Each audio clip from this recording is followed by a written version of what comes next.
In the heart of Everwood, a small but lively town, there stood a cozy cafe called the Morning Brew. It was the kind of place where neighbors met for coffee, students studied for exams, and tired workers stopped by for a warm smile along with their meals. But despite its cheerful reputation, the cafe had one dark shadow that sent shivers down everyone's spine: Mr. Victor Harrington. Victor was a millionaire real estate tycoon, feared for his temper and arrogance. He had invested in nearly every building in town, which made him untouchable in the eyes of many. Whenever he visited the cafe, which he did almost daily, customers lowered their heads, employees held their breath, and even the manager trembled. Because Victor Harrington wasn't just wealthy. He was rude. Whenever he walked in, the room grew tense. He barked orders, insulted waiters for the slightest mistake, and demanded perfection in everything. If his coffee wasn't hot enough, he'd slam the cup on the table.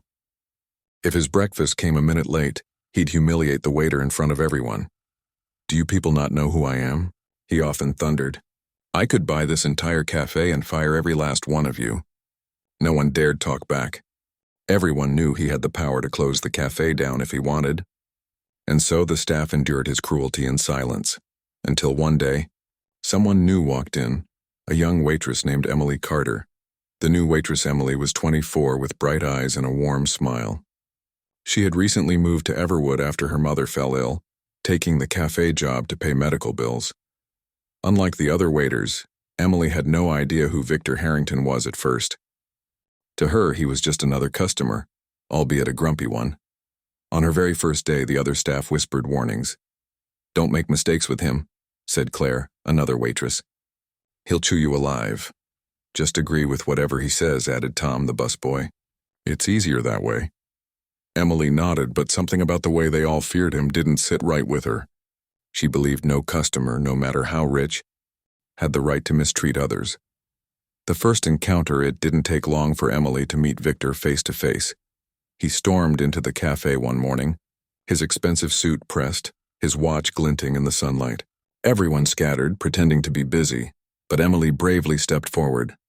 "Good morning, sir. My name's Emily. I'll be your server today. What can I get for you?" she asked cheerfully. Victor narrowed his eyes. "Coffee black, and make sure it's not lukewarm like last time.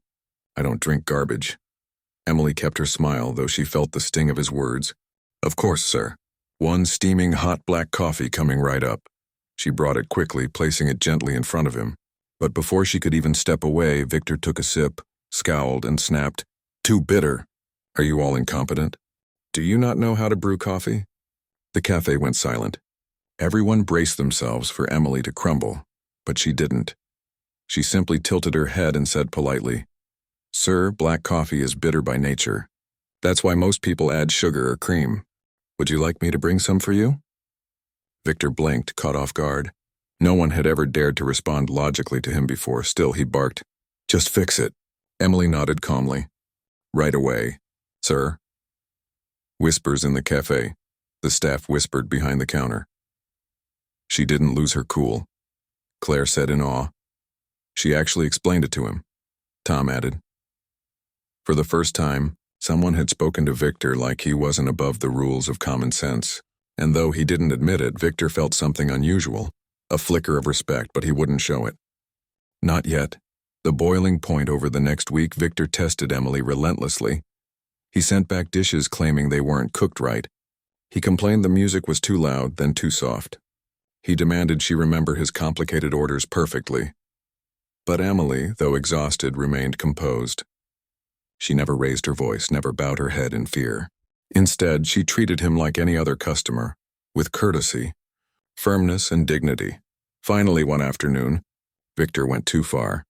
Emily had just served him his meal when he shouted across the cafe, "This is disgusting. Who hired you people? My dog eats better than this." The room froze. Customers stared, some whispering in disgust at his rudeness. Emily's hands shook slightly, but she steadied herself. She walked over, her eyes meeting his firmly.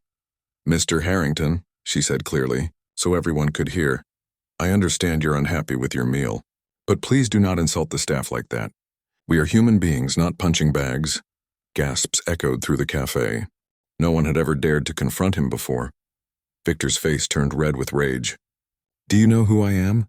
I could ruin your life with a single phone call. Emily didn't flinch, and I could choose to walk away. But neither of us should use power to mistreat others. If you're unhappy with the food, I'll gladly replace it. But I won't let you talk to people like that. The entire cafe fell silent. For once, Victor Harrington had no quick comeback A-shift in the air. Customers, who had once feared him, now exchanged hopeful glances. Some even smiled. The spell of fear was breaking. Victor clenched his fists, then suddenly stood up. Without another word, he stormed out of the cafe, leaving his unfinished meal behind. The staff rushed to Emily, their voices filled with shock and admiration. "You're brave," Claire whispered. "You've done what none of us could," Tom added. But Emily only sighed. "I just treated him like a person who needs reminding that respect goes both ways." Still, deep inside, she wondered, had she just made a powerful enemy? The millionaire's thoughts. That evening, Victor sat in his penthouse replaying the scene in his head. For years, people had bowed to him, afraid of his temper and his wealth. But this young waitress, this nobody, had dared to stand up to him. And for the first time in a long while, Victor felt something he hadn't felt in years. Shame.